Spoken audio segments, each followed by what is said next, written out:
आत्मा कहाँ जाती है।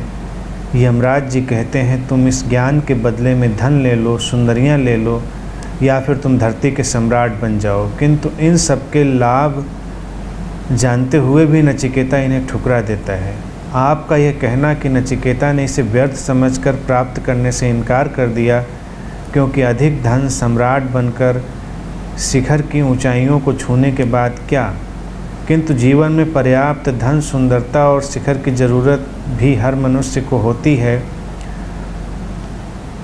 तो जीवन की इस आवश्यकता को कैसे समझें, इसे पर्याप्त कहाँ पर मानें, क्योंकि जीवन में अगर पर्याप्त धन और शिखर तक न पहुँचे तो कठिनाइयाँ तो होनी ही हैं। यह ज्ञान तो आपकी बातों से प्राप्त हो गया कि अंत में तो मृत्यु ही होगी, लेकिन जीवन जीने के लिए पर्याप्त का होना तो फिर भी अनिवार्य है। इस पर्याप्त को प्राप्त करने में और इस उलझन को कैसे सुलझाएं, कृपया मार्गदर्शन करें।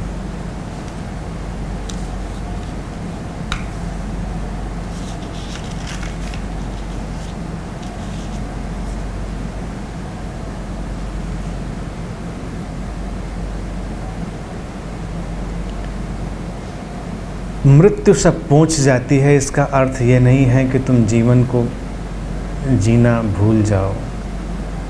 इसका अर्थ ये भी नहीं है कि तुम जीवन जीने के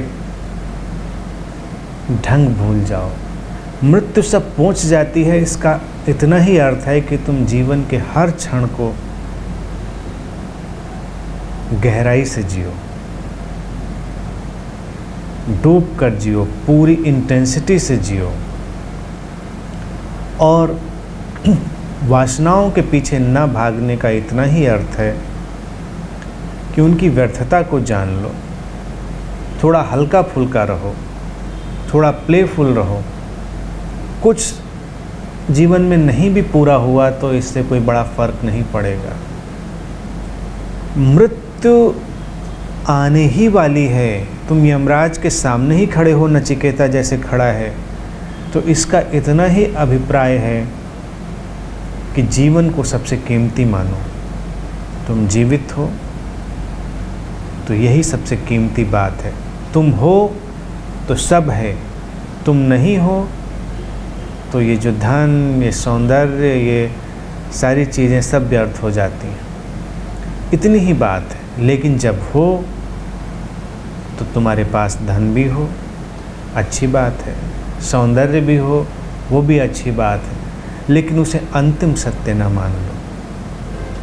नचिकेता इतना ही कह रहा है कि वो हैं, उनकी उपयोगिता है, लेकिन वही अंतिम लक्ष्य नहीं है जीवन का कि तुम उसके लिए सब भूल जाओ, तुम सब कुछ छोड़ दो। ऐसे तो जीवन बड़ी ही कठिनाई से भर जाएगा और धन की पर्याप्त मात्रा कहाँ पर तय करेंगे, ये बड़ा मुश्किल है। पर्याप्त तो तुम्हारी अंतर्दृष्टि से ही तय होगा, क्योंकि किसी के लिए कुछ पर्याप्त है और किसी के लिए कुछ अपर्याप्त है, उसका कोई अंत नहीं। ज़्यादा है तो उसका भी आनंद ले सकते हो और कम है तो उसमें भी बहुत दुखी होने की बात नहीं है। तुम हो, इस बात से प्रसन्न हो सकते हो और अपने प्रयास जारी रख सकते हो। अस्तित्व तुम्हें सहयोग देगा, उसका आनंद ले सकते हो। ढंग यही है, ढंग यही है, अन्यथा तो एक नए दुष्चक्र का निर्माण हो जाएगा। सुविधाएं हैं लेकिन असुविधाएं भी तुम्हारे लिए कुछ रास्ते खोल रही हैं। असुविधाएं भी तुम्हें कहीं से मांझ रही हैं, कहीं से तुम्हें निखार रही हैं। तुम इसका यकीन मानो। और कई बार जो अच्छा वक्त होता है वो तुम्हें इतनी अंतर्दृष्टि नहीं देता जितना तुम्हारा बुरा वक्त दे देता है।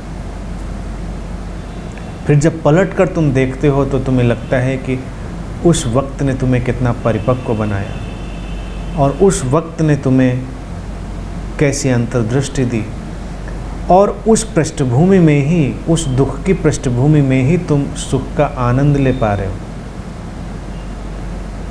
तुमने अगर 3-4 दिन उपवास किया है तो उसके बाद भोजन का आनंद बहुत ज़्यादा तुम्हें मिलता है, इसीलिए उपवास ज़रूरी है। भोजन का आनंद लेने के लिए कृत्रिम रूप से भी उपवास काम करता है।